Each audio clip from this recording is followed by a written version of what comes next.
Hey guys, it's Heyman. This is Wrestling Unlimited, as it's Monday, and tonight was Monday Night Raw. But not only was it Monday Night Raw, tonight was also night 2 of the WWE Draft. The draft did conclude tonight, and yeah, a lot of names got shifted around. Some interesting things from NXT, and we'll get into all of that here in a moment. But as far as Raw does go, I thought Raw was a pretty good show as far as the last Raw before the upcoming Backlash show this Saturday.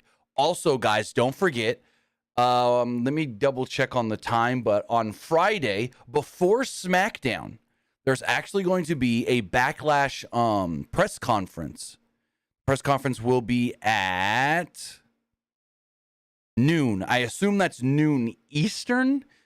The graphic doesn't specify. It just says Friday at noon. So I assume that's noon Eastern. They'll be doing from San Juan, Puerto Rico, a Backlash press conference. And then Raw or SmackDown this Friday will also be from Puerto Rico.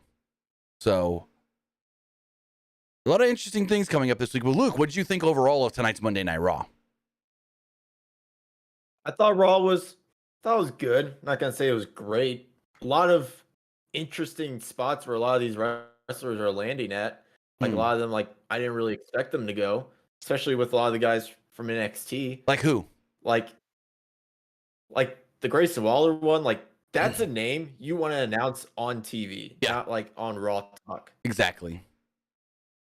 So, and like there's LA Knight to SmackDown. Like I thought he should have been on Raw. I would have moved him. I thought he would have been perfect. Yeah. He would have been perfect going after that New World title. Yeah, I would have moved him as well, but I'm trying to pull up all the supplemental draft names because I have the names from TV, but I don't have all the names in the supplemental draft that was done on Raw Talk. Give me 1 second to see if I can find that.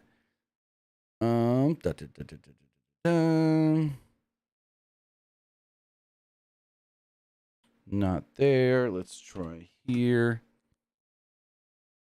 Feels like WWE has some stuff up on their social media, but I don't think it's all of it. This might be it. Nope, this is just what was announced on TV. So maybe we could find it a little bit later, but I know some of the names and where they went. We'll get into that. But before we talk about the draft, I want to say thank you for joining us here. Twitch.tv/PWU Unlimited, YouTube.com/Pro Wrestling Unlimited, or podcast services all around the globe like Stitcher, Spotify, Google Pod, Apple Pod, Anchor, iHeartRadio, and so much more. Remember, if you are watching live on Twitch, you can help us out a couple of different ways. You can either hit that donate button down below or donate Twitch bits in the live chat. Also, remember, you can subscribe to the channel one of 2 different ways. You can either subscribe with a tiered subscription, or you can subscribe with Amazon Prime, because remember, if you have Amazon Prime, then you have Prime Gaming. Prime Gaming gives you a lot of cool things like free games, free stuff for games, and they always give you 1 free subscription to any Twitch channel you want to subscribe to throughout the month, and I'd greatly appreciate it if you did right here, Pro Wrestling Unlimited. Remember, you can also support us over on YouTube by becoming a channel member. As a channel member, you get early access to news, early access to podcast episodes, early access non-news videos, and so much more. And finally, head over to the Epic Game Store. Head over to the Epic Game Store and buy something. Whether you're buying a new game like Star Wars Jedi Survivor, claiming one of the free games, or getting bucks for Rocket League, Fortnite, or Fall Guys, well, you can use code PW Unlimited at checkout, and you will be supporting us at no extra cost. Again, we got some new games out right now. Star Wars Jedi Survivor, Dead Island 2, Redfall comes out, I want to say like next week or later this week. I can't remember the exact date. So if you're going over there, buying one of those games, claiming one of the free games like Poker Club, well, use code PWU NLIMITED at checkout, and you will be supporting us at no extra cost. So now, before we talk Raw itself, we're going to go over all the draft picks as far as what was done on television. Raw did have 6 rounds, plus there were 15 other draft picks made on Raw Talk. I didn't see that anybody tonight went as a free agent other than Brock Lesnar. So Triple H announced right off the bat that Brock Lesnar earlier today renegotiated his contract, so he as a free agent can go to Raw, SmackDown, however he chooses. Now, as far as the draft itself does go, in the first round, Raw took the SmackDown Women's Champion Rhea Ripley and Seth Rollins. SmackDown took the United States Champion Austin Theory and Charlotte Flair. In round 2, Raw took the undisputed WWE Tag Team Champions Sami Zayn, and they took Judgment Day, Finn Balor, Damian Priest, and Dominic Mysterio. In the second round, SmackDown would take the Usos and the LWO. Raw in the third round would take the Women's Tag Team Champions Raquel Rodriguez and Liv Morgan, along with the New Day. SmackDown would take Asuka and the Brawling Brutes. Then in the third round, this one was very weird. I don't know why she was even included in the draft, but Trish Stratus. Trish Stratus was drafted number 13 by Raw. And they also drafted in the fourth round, Ronda Rousey and Shayna Baszler, where I think it was Eric Bischoff called her, he butchered her name. He butchered the Baszler name. It's like Bowser or something like that. Blazer. Oh, that's what it was. He said Ronda Rousey and Shayna Blazer. Eric Bischoff. SmackDown in the fourth round took Karrion Kross with Scarlett and LA Knight. So LA Knight stays on SmackDown as long as so does Karrion Kross. Raw in the fifth round took Braun Strowman and Ricochet along with Bronson Reed. SmackDown takes Shotzi and Pretty Deadly. Great pick there. Raw in the final round on television takes Alpha Academy and Caden Carter and Katana Chance, while SmackDown takes Rick Boogs and Cameron Grimes. Now, some of the moves here. We've got Austin Theory with the U.S. title going to SmackDown. We have, I guess you could say, Sami Zayn. Was Kevin Owens always on Smack? No, Kevin Owens was a Raw wrestler before all this Bloodline stuff, right? Sammy was on SmackDown. Go for it. He was a Raw guy. Yeah, so Sammy is moving from SmackDown to Raw.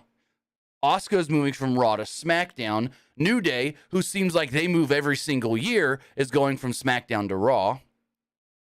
Ronda and Shayna are going from SmackDown to Raw. Strowman and Ricochet are going from SmackDown to Raw. Pretty Deadly from NXT to SmackDown. Rick Boogs from Raw to SmackDown. Katana Chance and Caden Carter from NXT to Raw. Cameron Grimes from NXT to Raw. Then more draft picks were made during Raw Talk, and I think I have all of them here sent to me. Let's see. Los Lotharios, Piper Niven, Xia Li, Riddick Moss, Emma, Tegan Knox, Tozawa Gargano, Nikki Cross, and Dana Brooke, all to Raw. So that's a lot of names going to Monday Night Raw. Tamina goes to SmackDown.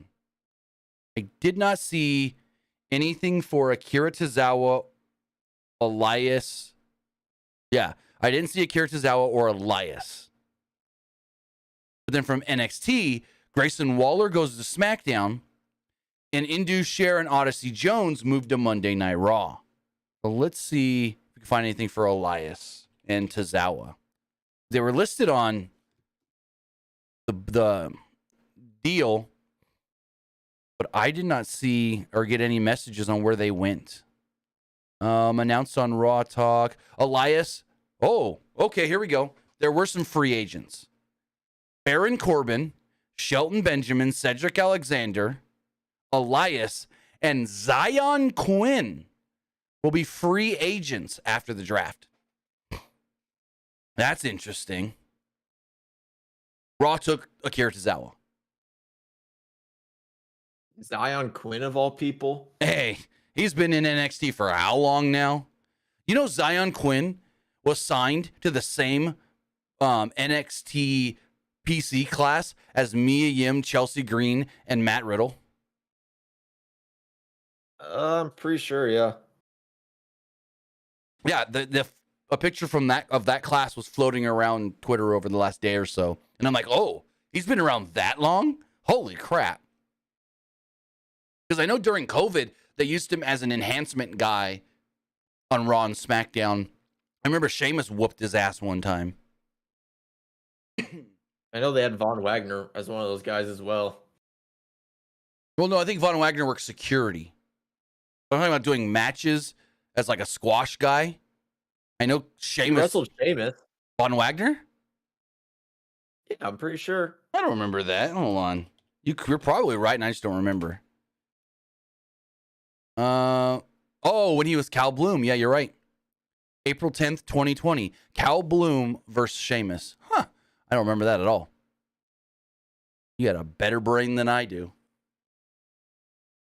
I do remember him being security, and they had Braun Breaker as security as well for something.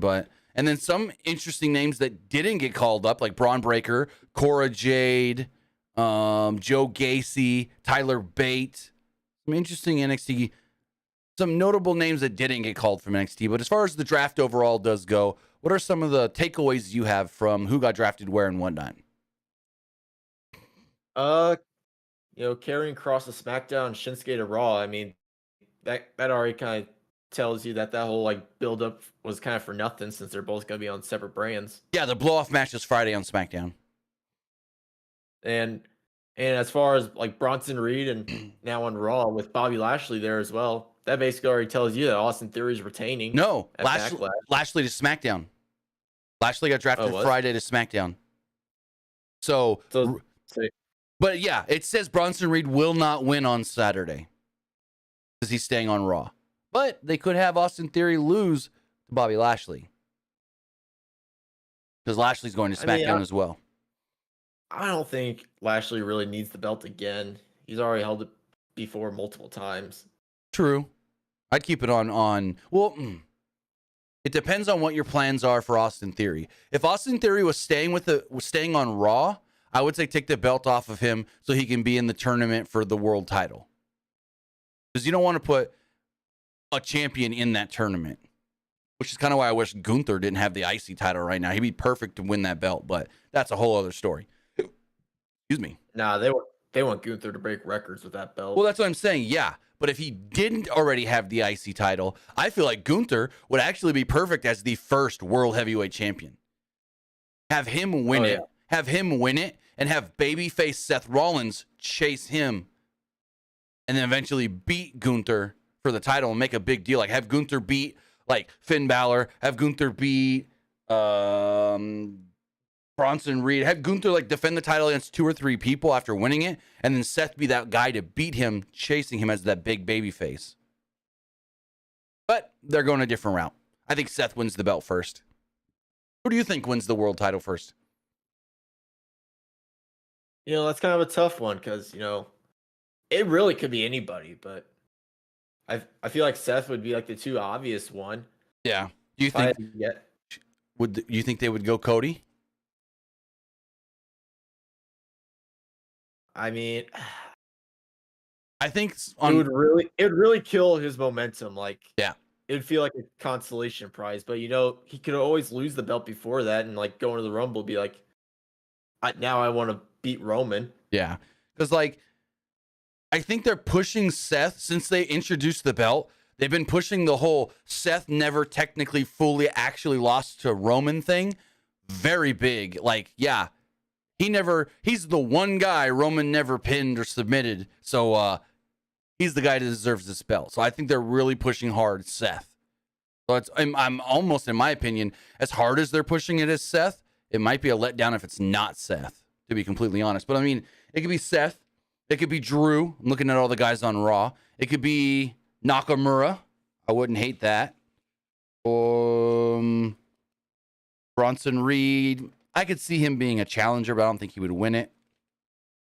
Yeah, I think of everybody that's on Raw right now, I think it's going to it's most likely going to be Seth, but it's either going to be Seth or Drew. And we don't know about Drew right now because he's out with an injury. We don't even know if Drew's going to be. Go for it.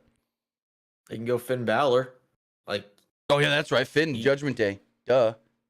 I'm looking at my draft picks here, and it just says Judgment Day, so I didn't even think Finn is part of that. Yeah. Finn's another one.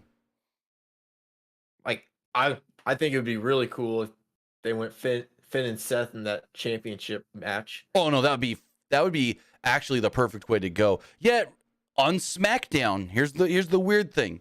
On SmackDown, Wade Barrett said a tournament with Raw and SmackDown superstars. I don't know if he spoke out of turn or if that's true.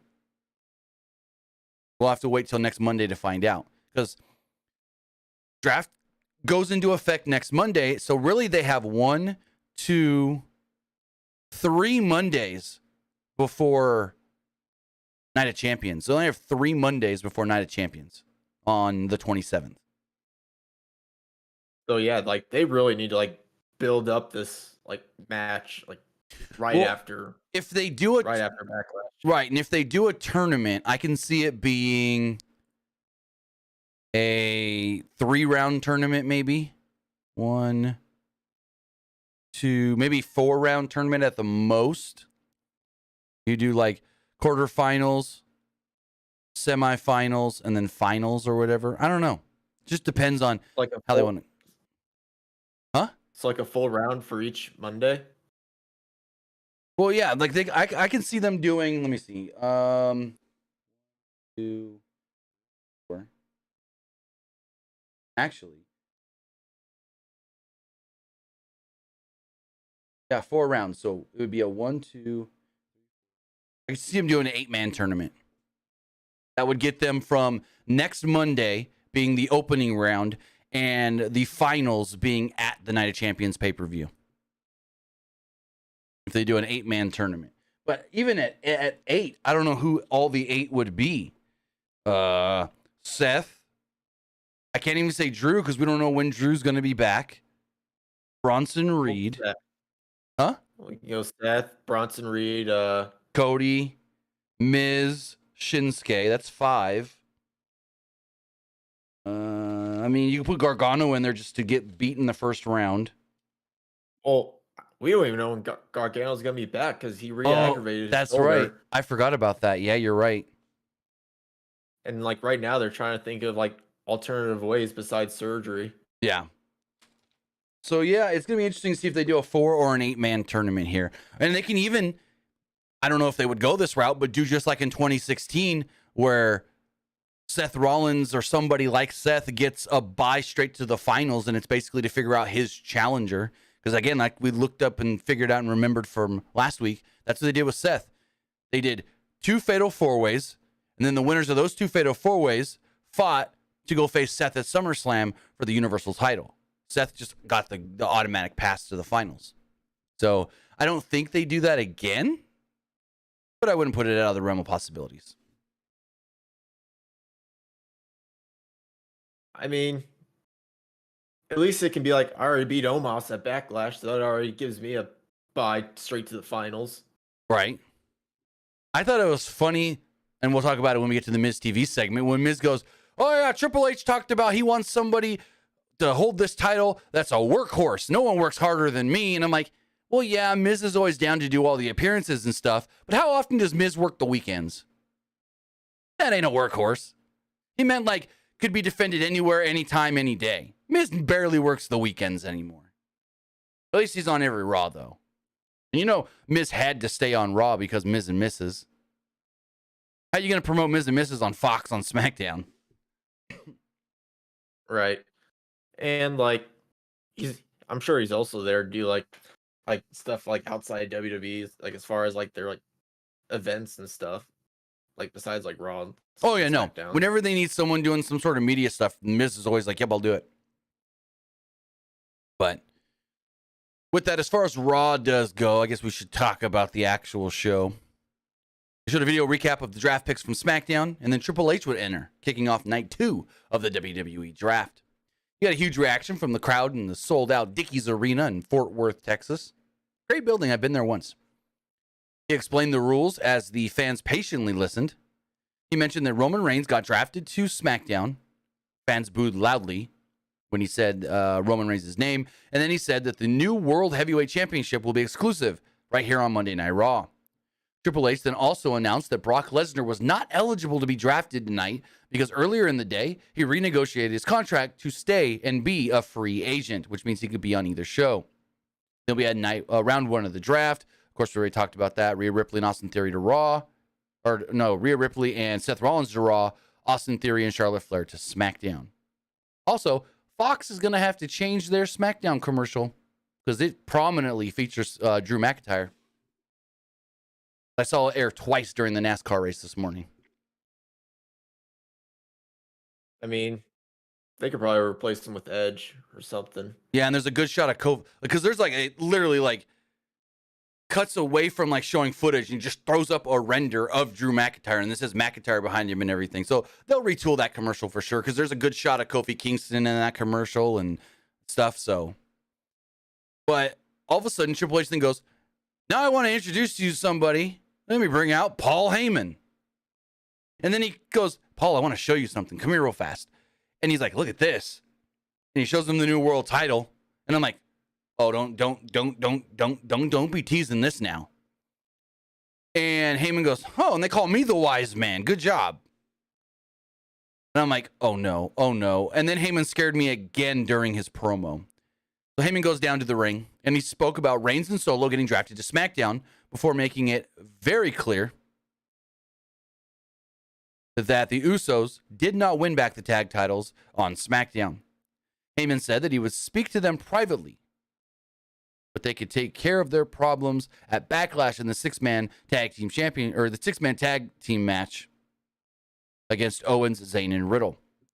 Heyman then threw out the idea that Roman Reigns may want to go for the new world title. He said, "What's more undisputed than 1, 2, if not 3 championships?" And I'm like, oh no. Hold the phone. Don't tease that crap. But then he reminded us that Reigns is not eligible to win this belt because he's on SmackDown, which, as we talked about earlier with the Wade Barrett thing, kind of makes me feel better about it, going, okay, so it is just Raw superstars, and Wade Barrett must have spoke out of turn. I think. So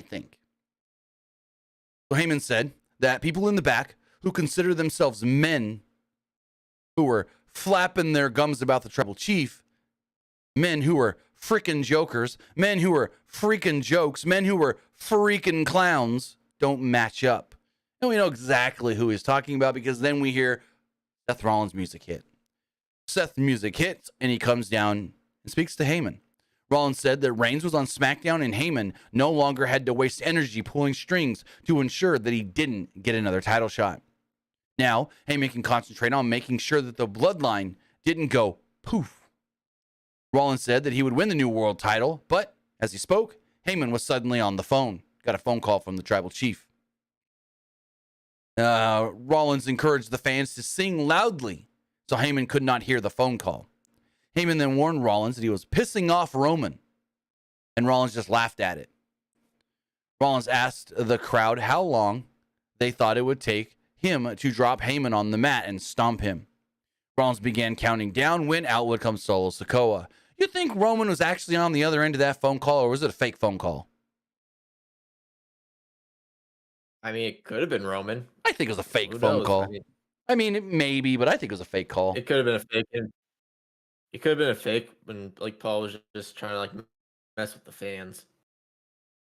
So Heyman held back Solo once he got down to the ring.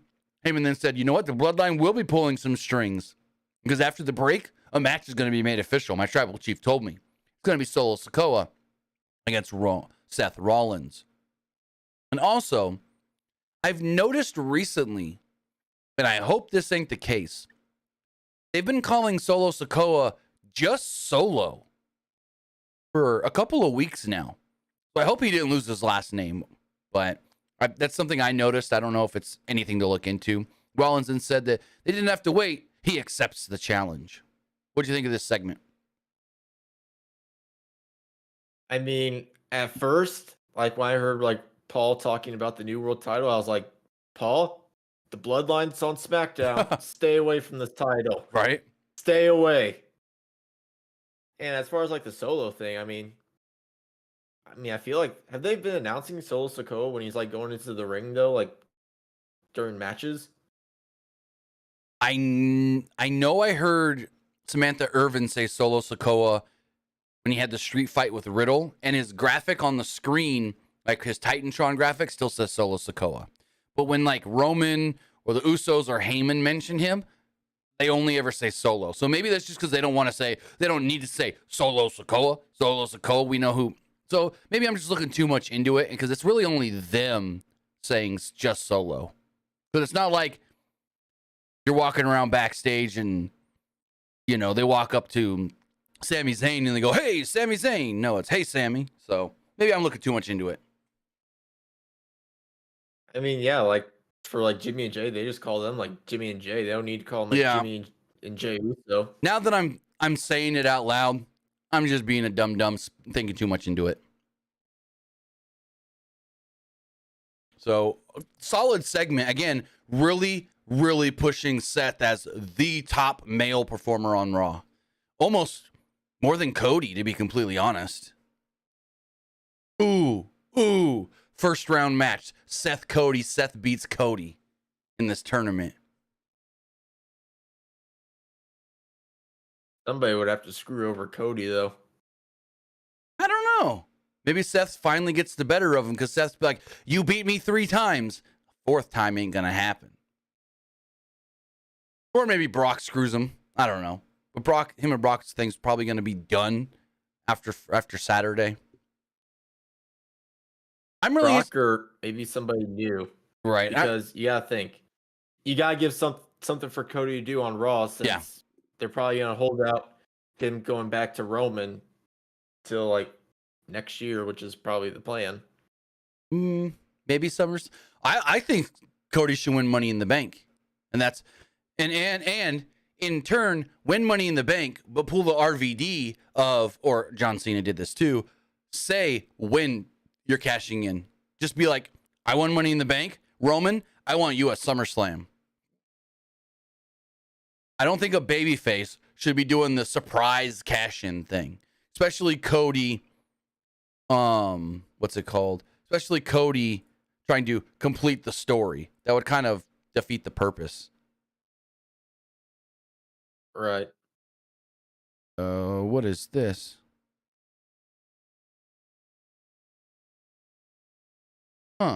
Hollywood writers have announced a strike starting at midnight. So if any WWE writers are union with like, what's it called? Oh, it's on the tip of my tongue. SAG or anything, that could affect them too. Interesting. Give me 1 second. I know they have at least one writer that's SAG because she also does television stuff. I don't know how this would affect WWE or not, but that's interesting. I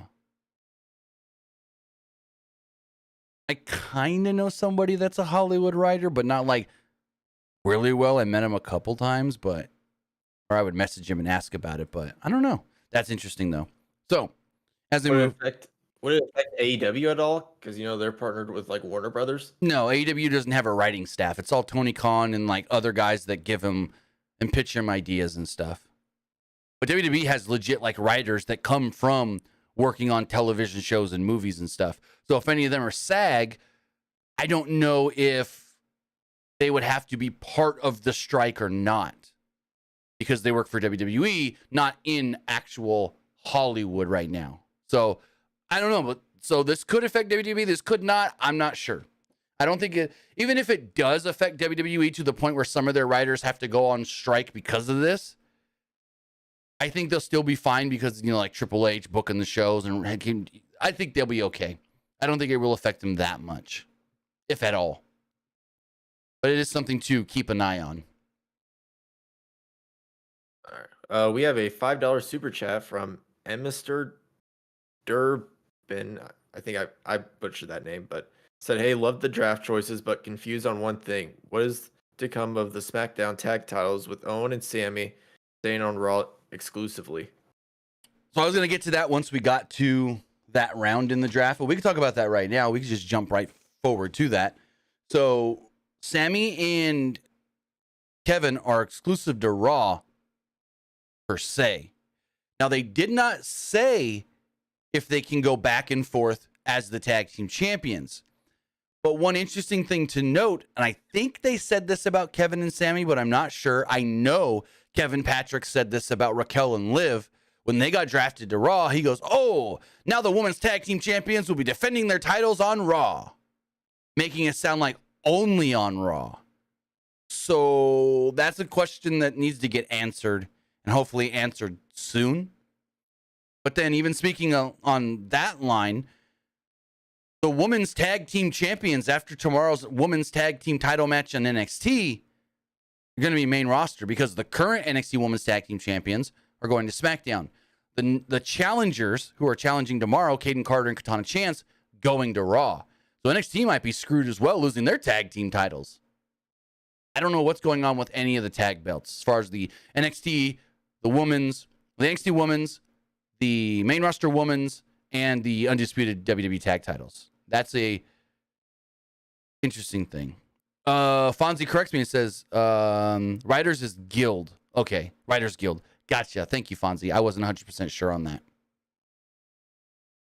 I mean, as far as the NXT women's titles, I think they'll do one of two options. Either one, they're probably going to unify those women's tag titles on main roster, or they'll maybe like after that match, they can just have like Alba Fire or like the other team just be like, hey, like we're already going to the main roster, so we don't need these belts, so we'll just relinquish them.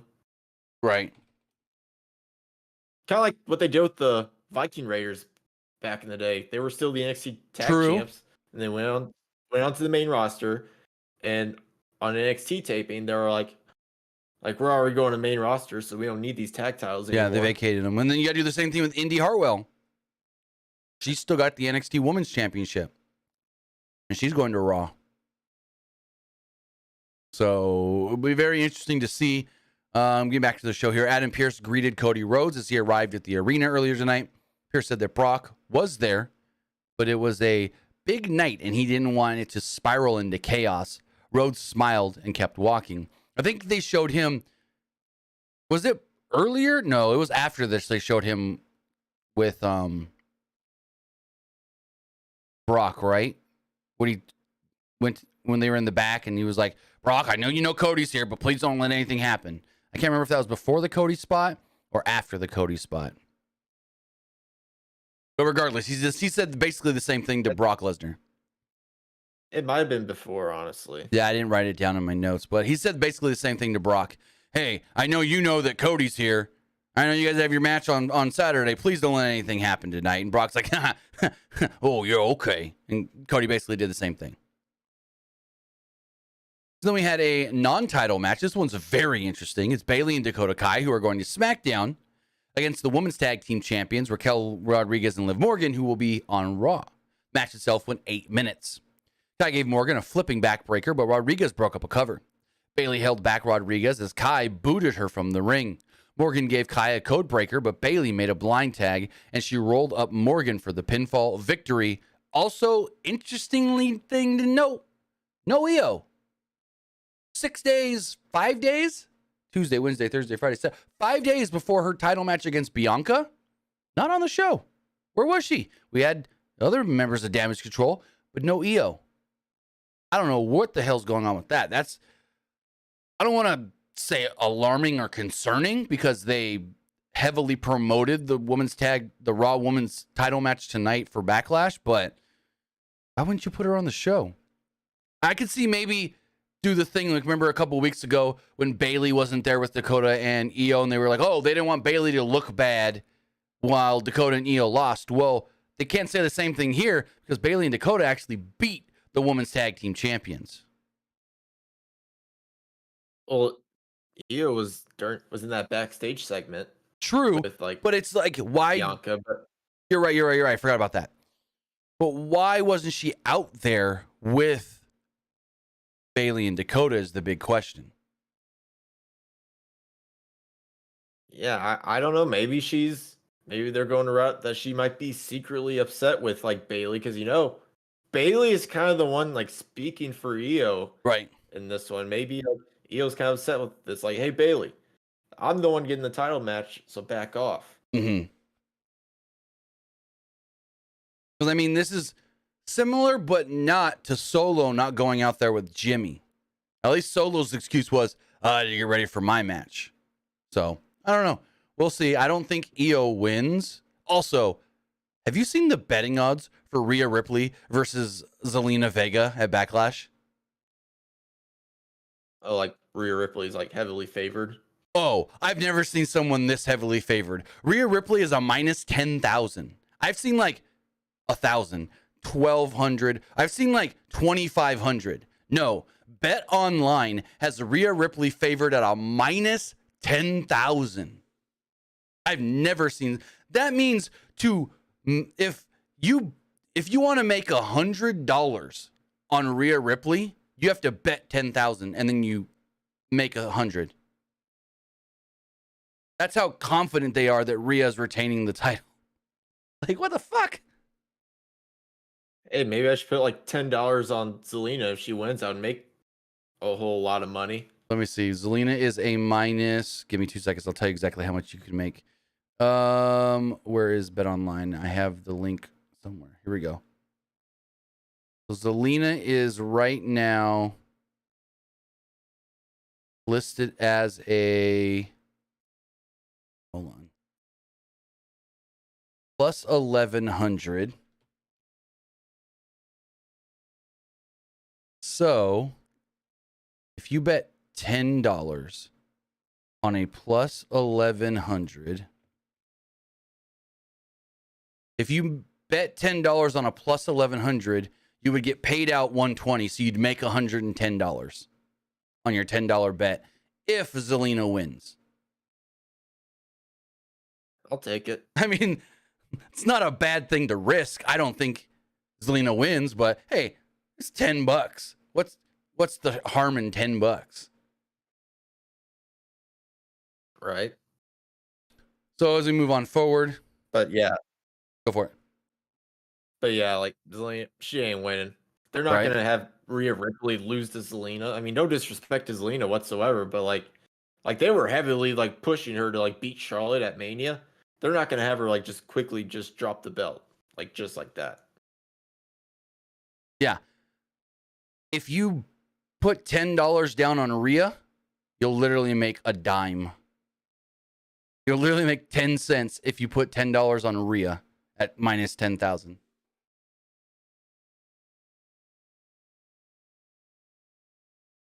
We got a video package recapping the Brock Lesnar, Cody Rhodes stuff from a couple of weeks ago. Before out would come Booker T and Sharmell for the next round of the draft. And I forget sometimes. Sharmell's actually got a really nice voice. Why didn't she ever do like ring announcing? I know she always did the "All Hail King Booker," and so like she did that in a way to make herself annoying on purpose. But like when she was doing the announcing of the draft and stuff tonight, I'm like, man, she's got a very like just smooth talking voice. Why didn't they ever use her to do ring announcing? Huh, I don't know. Just stupid things that goes through my mind at certain times. I mean, I didn't really watch wrestling in the early 2000s, so I didn't really watch much of her. So She yeah, wasn't. she had a soothing voice tonight. Yeah, in WWE, she wasn't in a lot. In WCW, she was a Nitro girl. And then in WWE, what was it? Maybe only 2 years she was there with Booker. I know she was there in 2006 when he was the king and the world champion. But I don't remember her being around really much other than that little time period. They're like year and a half, 2 years. But yeah, her voice was like really smooth and she just talked perfectly. And I'm like, man, she would have made a really good ring announcer. But as far as the second round does go, Raw did take the tag team champions Kevin Owens and Sami Zayn, as well as Judgment Day, Finn Balor, Damian Priest, and Dominic Mysterio. SmackDown took the Usos, Jimmy and Jay, as well as the LWO, Rey Mysterio, Santos Escobar, Zelina Vega, Cruz del Toro, and Joaquin Wilde. So going forward, we had a 2.5-minute match. It was Braun Strowman and Ricochet against the Alpha Academy. Ricochet shined for a bit before Chad Gable gave him a Chaos Theory suplex. The two big men tagged in to the delight of the crowd, and Strowman got the better of the exchange, dropping Otis with a crossbody and a body slam. Ricochet did a great-looking senton bomb off of Strowman's shoulders and picked up the pinfall victory over Otis. So Otis did get pinned. Any thoughts on the match? Match was all right. Nothing crazy. So before the break, they showed Shawn Michaels and Adam Pearce walking out of the Raw and SmackDown quote-unquote war rooms. After the break, we did get a video package hyping up Bad Bunny versus Damian Priest. And then we got what we thought was going to be round 3 of the draft. Shawn Michaels said, "I'm here to announce the third round of the draft. Raw takes." And then we hear...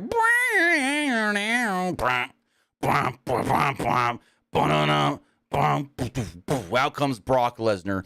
Brock starts marching down to the ring. Adam Pearce is like, "Brock, what are you doing? Don't do this. Brock, what are you doing?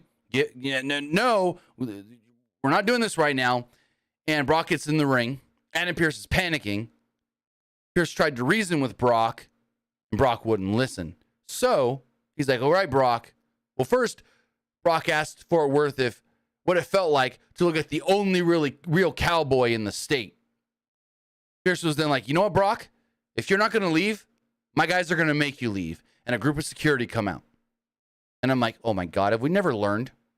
Security don't stop Brock. Security's never stopped Brock. Then another group of security comes out. And my mind just goes to, it don't matter how many motherfuckers you send out there. Security can't stop Brock. They never have. So Brock's fixated on the security when all of a sudden we hear, dum, dum. Cody Rhodes' music hits. Brock's bucking up, ready for Cody to run down that ramp. But instead, Cody jumps Brock from behind and knocks him down with one punch.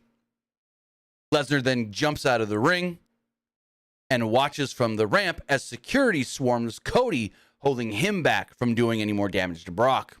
Rhodes tries to escape, but there were too many security. Lesnar then finally backed away up the ramp and then wiped some blood off of himself from the punch. Lesnar smirked as Rhodes screamed, "Make me earn it." Basically saying, "You know what, Brock? Come try to beat my ass on Saturday." What do you think of the segment? I thought it was cool, but yeah, like how many times have we seen Brock like destroy the security guards? Oh, Like hundreds. How many times have we seen that? So many times. Like the only time I remember Brock ever being held back was when the roster had to hold him and The Undertaker apart from each other. The roster, the entire Raw roster, were holding back Undertaker and Brock Lesnar when they were fighting all around the building. I've never seen security hold Brock back. Oh yeah, and I remember that, and they eventually just Brock just said, "All right, I surrender," and they just had to like they had to like tie his arms behind his back.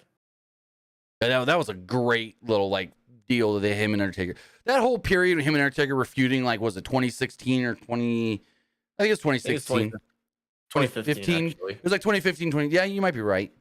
Trying to remember. Was that after WrestleMania 31? It was like after WrestleMania 31. It was that battleground yeah. So that was third. That was 15. Brock faced Seth, and then Brock was about to win, then Undertaker came out and just beat up Brock. Yep, that was 15 then, 2015. But yeah, that's the only time I've ever seen them like hold Brock back legit. Magmalore says 2014. Hold on. No, it was 2015 because I was at that battleground in 2015 where they had Undertaker come out and just beat up Brock. Because the Undertaker Brock Lesnar SummerSlam match was 2015. So yeah, it's 2015. You're right. I knew 24. I knew it wasn't after WrestleMania 30, and that would have been 2014. So no, it was after 31. 31. Yeah. We got round 3 eventually. This is funny. We got round 3 of the draft. And so Shawn Michaels goes, and in the first round, or the first pick of round 3, Raw selects the women's tag team champions, Raquel Rodriguez and Liv Morgan. Adam? I guess I'm just going to be Adam. Now SmackDown takes Asuka. I laughed pretty good there. Raw also took the New Day, Xavier Woods and Kofi Kingston. No biggie. And SmackDown also took the Brawling Brutes, Sheamus, Ridge Holland, and Butch. Did Big E ever get reevaluated? Last he said publicly was that after WrestleMania, they did all the x-rays and the MRIs and the scans, and he had to wait on the doctor to go over them all and then talk to him about, I don't know if he's met with the doctor, but he did get the 1-year scans. I just don't know if he's met with and spoke to the doctor yet. That he hasn't said. But he got, I guess you could say, part 1 of his 1-year update.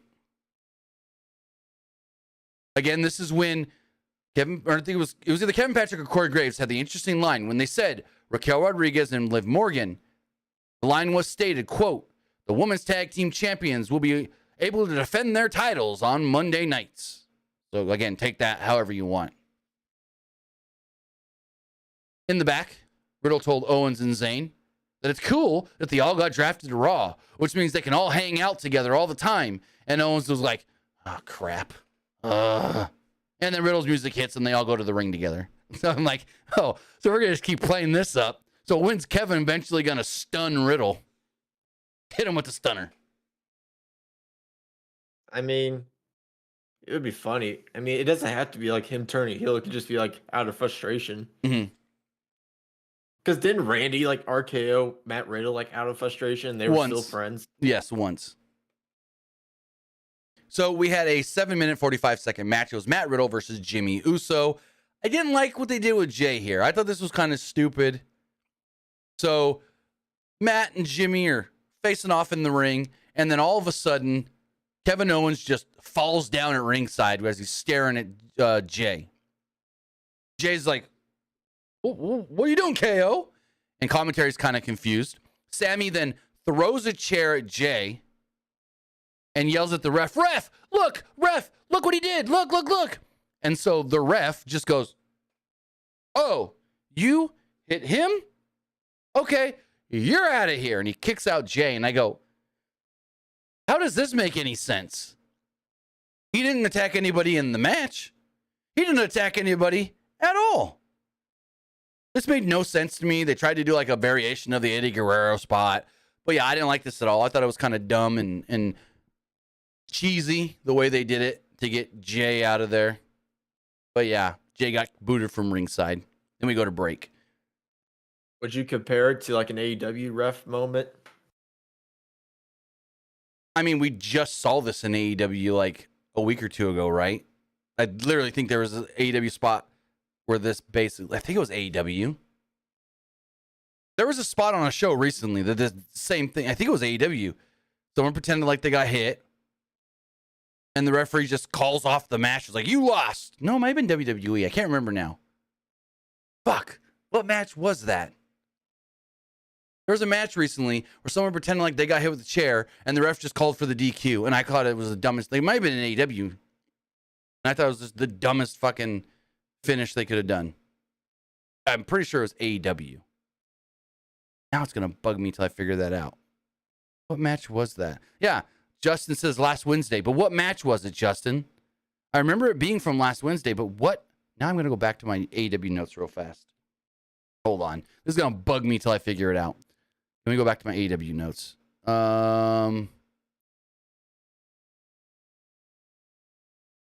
AEW Dynamite. Darby versus Sammy. That's right. I was super pissed off because it was a super important match. And they just called it. DQ, Sammy wins. That's right. Yep. But anyways, we come back from the break, and Jimmy fought off Riddle by shoving Riddle off the top to the outside before super kicking Owens. Jimmy then caught Riddle with a super kick for consecutive 2 counts. Jimmy untied the top turnbuckle cover, and Zayn jumped on the apron to complain about it with the referee distracted. Owens drove Jimmy's head into the exposed buckle before Riddle hit a knee strike and a floating bro for the pinfall win. I hated this. I hated all of this. Why are the baby faces cheating so much? Like, this was dumb beyond belief. I did not like this match at all because there was just too much. The heel looked like a moron. And why were the baby faces cheating so much? So yeah, I didn't like. Go for it. I didn't care for this match. I didn't like it because there was like so much like outside interference. Way too much. Like they focused too much on the outside stuff than like the regular match. This was a fucking Tony Khan booked match. We had an Io Sky video package hyping up her as the #1 contender for the Raw Women's Championship. Then we see Eazy-E. Eric Bischoff is there to announce a draft pick along with Rob Van Dam. So they show Eric Bischoff. They then show RVD. RVD, Elias, and Rick Boogs then did the RVD, little hand gestures. Jey Uso then approached Heyman and Solo in the back and said, hey, why wasn't he? So I guess Solo just is a mute and can't speak for himself or speak at all, because Jay went and directed his question right to Heyman. It was just like, hey, why wasn't he at ringside with Jimmy? And Heyman said that Solo had an assignment to exterminate a clown, and he needed to concentrate on that. It seemed like it's kind of been so. Go for it. It's kind of been Solo's thing for a while. He doesn't speak where like someone has to speak for him. It seemed like Jay wanted to stick around with them backstage, but then Heyman goes, you know what? I see you want the room. I see you might want to be by yourself. You might want the room to your... Yeah. Solo and I are going to go. You can have the room. And Heyman and Solo leave. Honestly, I'm very much leaning towards Solo's going to beat the shit out of the Usos soon. There's that possibility, but whether that's at Backlash or next week on SmackDown, because I think Heyman said Roman will be on the show next week. He's like, we don't, because he said in his promo, I don't know where we're gonna be, but in 2 Fridays, Tribal Chief will be there on SmackDown. You know what I can't see? Huh? Solo beats the crap out of the Usos and then like Roman's like, I already got Solo, so I don't really need you guys. Oh yeah, 100%. Because it could be like Roman's way of being upset, like it's like, why'd you guys lose your tag titles? Mm-hmm. Now I'm the only one in this bloodline that has gold. Right. Bischoff and RVD come out to make the next draft picks. It's round 4. Again, I still don't know why Trish Stratus is listed as a draft pick. This makes no sense at all. But whatever. Like, why is Trish and not Lita? I just don't get it. Anyways, Raw takes Trish Stratus, Ronda Rousey, and as Eric Bischoff said, Shayna Baszler. And SmackDown takes Karrion Kross with Scarlett and LA Knight. So Ronda and Shayna move to Raw. Kross, Scarlett, and Knight stay on SmackDown. I really wanted LA Knight to be on Raw. So did I. Because I was like, man, he'd be perfect for like going after that new world title. Right. And like Karrion Kross, like he's another guy. He could be another guy that could try to go after that world title. 100%. We then had Miz TV with Shinsuke Nakamura. Miz recapped Raw's draft picks and introduced Shinsuke to the Raw brand. Also, fun fact, if you guys didn't realize, Shinsuke, he's wrestled on Raw a couple times, but never actually been legit part of the Raw roster. Nakamura entered to a great reaction from the crowd. Miz ran down all of his accolades, and Miz asked Nakamura if he thought he could win the new world championship. Nakamura then went, hi. Miz is like, hi. Nakamura goes, hi. And Miz is like, I'm not sure what to take of this. Miz then went ahead and ran down his own accolades and called himself the epitome of a workhorse. Miz suggested maybe the two of them join forces and they can be Miz K Nakamura. And Nakamura said that he had a Japanese nickname for the Miz, and I don't know exactly what it was. I couldn't write it down because I didn't know exactly what they were saying. But Miz is like, I like the name. And he starts saying, and then he tries to get the crowd to chant the name and everything. And then eventually he goes, wait, what's this nickname mean?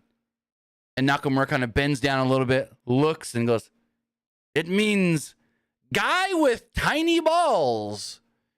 And Miz loses his shit. Miz tries to attack Nakamura.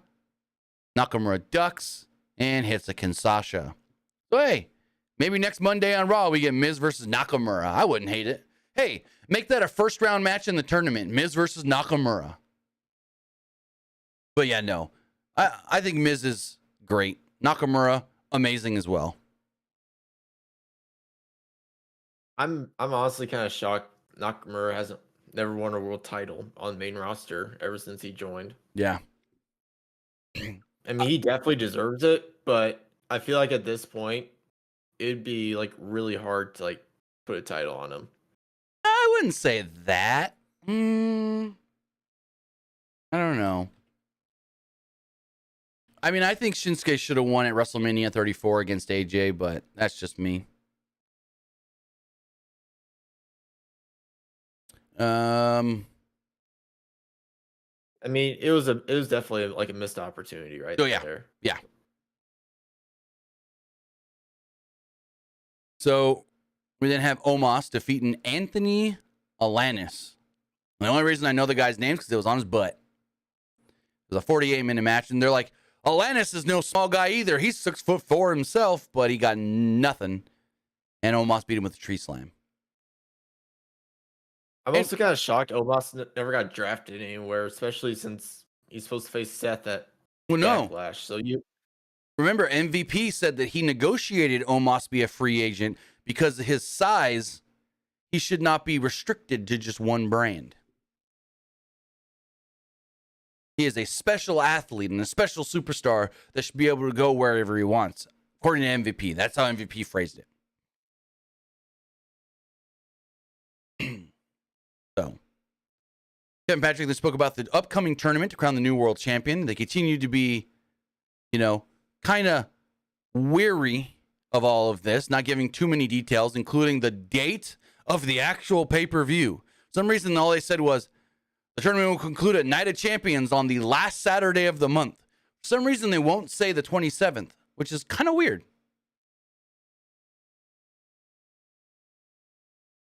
So as we move on, Molly Holly and Road Dogg came out to make the round of 5 picks. Raw took Braun Strowman and Ricochet along with Bronson Reed. SmackDown took Shotzi and Pretty Deadly, Elton Prince and Kit Wilson. I think Pretty Deadly are going to be so good on the main roster. So good. They showed Pretty Deadly celebrating and getting a round of applause at the Performance Center. Honestly, if they create like new tag titles for SmackDown and they do a tournament, they need to have the finals be Usos versus Pretty Deadly. That'd be great. They have to. That'd be great. That'd be fan-freaking-tastic. Then we got possibly the best thing on the show. It was the Judgment Day promo. But only part of this was the best thing on the show. A freaking heat for Dom. So Damian Priest starts talking and says he was happy to announce that the Judgment Day are remaining together and all on Monday Night Raw. And then it's no surprise that their champion, our champion, everybody's champion, Rhea Ripley, was the first pick tonight. Ripley said that there was no surprise because, well, mommy is always on top. Which, it's a family show. Ripley said the Judgment Day ran a Monday Night Raw, and Zelina Vega would regret everything she's done to her over on SmackDown when she turned her into a pretzel. Fowler said that Ripley would flick Vega like a hot snot, while Priest would leave pieces of Bad Bunny all over Puerto Rico. Priest had a message for Bunny and delivered the promo in Spanish, so I don't know what he said. Priest referred to Bunny as Benito, his real name, and ended it by saying Benito would receive his punishment at Backlash. Then Dom spoke, and boy, was this great. And you can tell that Dom was trying his damnedest to show that he was not loving the crap out of this. Because Dom would speak, or try to speak, and we'd get, ooh, and he'd stop, and he'd look around, and he'd pace, and he'd try to say something again, and they'd boo even louder, and he'd get frustrated, and he'd pace around, and he'd say, well, my dad, and they'd boo again even louder, and he'd get even more mad, and he kind of like smiled and smirked once or twice, and pulled it back really quickly, and he tries to go again, and then he just starts talking over them, and then he like says a couple words, stops again. This was, oh my God, perfect. The crowd booing for Dom, chanting, you suck, you suck. I loved it. I loved it. I loved it. He finally gets it out there saying that he's glad he's not on the same brand as his father, and that tonight in the six-person mixed tag, or however he said it kind of weird, we're going to beat up the LWO. But yeah, no. This was so great. This was amazing. Dominic played this off so well. I mean, as well as he could. I mean, he could have hid that smile a little more, but you could just tell Dom's like, oh my God, this is working. Oh my God, this is exactly what we've wanted. Oh my God, this is great. You could tell that, yeah, this was awesome. Ray, Zelina, and Santos finally came out. Ray said he was glad that they wouldn't be on the same brand. If Dom thought this is great. He said, if you thought getting whipped by the belt at WrestleMania was bad, he should just be glad that he didn't beat him with the chancla. And I laughed so hard. Spank him with the flip-flop. Ray said he looked forward to seeing Vega win the title in Puerto Rico and looked forward to Bad Bunny beating Priest in the street fight. Ray then said that Judgment Day would get smacked right now by the LWO. But what did you think of this whole Judgment Day LWO segment before their actual match? Like, the whole Dominic stuff was pretty good. Oh, yeah. I mean, you couldn't ask for a better, like, fan reaction towards, like, Dominic. Yeah, no, that Dominic key is amazing. I kind of like Damian Priest's, like, promo as well. Like, where you say, like, you'll get your punishment. Like, that's a Punishment Martinez reference right there. But no, like, go for it.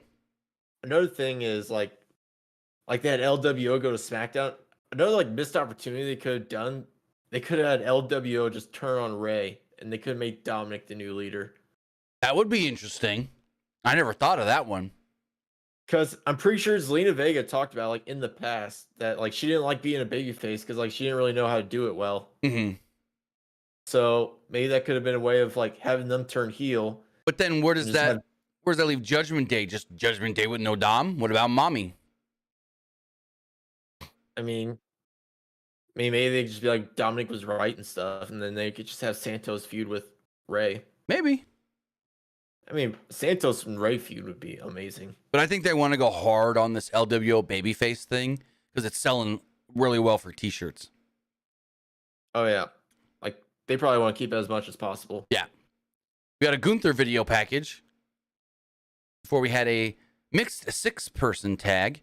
It was SmackDown Women's Champion Rhea Ripley, Damian Priest, and Dominic Mysterio against the LWO Zelina Vega, Rey Mysterio, and Santos Escobar. Match went just short of 9 minutes. Early on, Ray wiped out Priest with a seated senton off the apron as they went to a break a couple minutes in. After the break, Ray and Dom tagged in, and Ray went to town on his own boy. Ray hit a springboard crossbody, but Ripley broke up the cover and decked Vega. Ripley was about to chuck Ray from the ring, but Vega hit Ripley in the midsection with a 619. Priest then tagged in and ran into the ring post, and Ray dropped him on the middle rope. Balor distracted the referee while Dom tripped Ray. Escobar wiped out Dom with the suicide dive. Ripley then dropped Escobar, and Vega gave Ripley a Meteora. Ray went for the 619 again, but Balor stepped up on the apron to take the bullet for Damian Priest. This allowed Priest to then hit Ray with the South of Heaven chokeslam and pin him to pick up the victory. So there we go. Judgment Day beats the LWO. And I've seen a lot of people online go, why are they just beating the LWO? Why did the LWO lose so much? Well, if you remember the LWO and WCW, they lost a lot. So this is just redoing the LWO. They lose a lot. They lose a lot. And also, you kind of had to give Damian Priest the win because, like, he has a big match at Backlash. So you got to have him, like, come out victorious in this to make him look strong against Bad Bunny. Oh, yeah. So we get Kathy Kelly in the back. Caught up with Cody Rhodes as he was leaving. She asked Rhodes if Lesnar was in his head. Rhodes said that Lesnar has been in his head since the night after WrestleMania. Rhodes said that Lesnar was a free agent, but he had to be in the ring with him on Saturday. Rhodes says that he had to win at Backlash because if he didn't, the idea of finishing the story would cease to exist, and he wouldn't have to go back. He would then have to go to the back of the line. Rhodes refused to ever go to the back again. So that's an interesting way to put it. That if I don't beat Brock, I got to go to the back of the line, and I'm not going to the back of the line. Well, you lost to Roman, so where are you in the line now? I don't know. I mean, I think Cody wins against Brock because 100%. I don't think Triple H is gonna have Brock win and then just wait for Brock to come back in like 3 or 4 months. Right. We then got a reminder that the Backlash press conference is taking place at noon on Friday. Then Byron Saxton interviewed Bianca Belair. Belair said that it didn't matter which brand she was on, but planned on representing the blue brand, despite still having the Raw Championship. They're just going to swap them.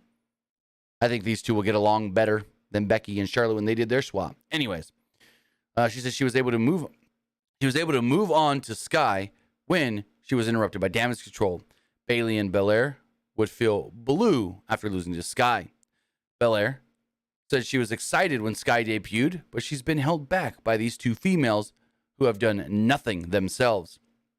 Belair was excited to see Sky step up and shine.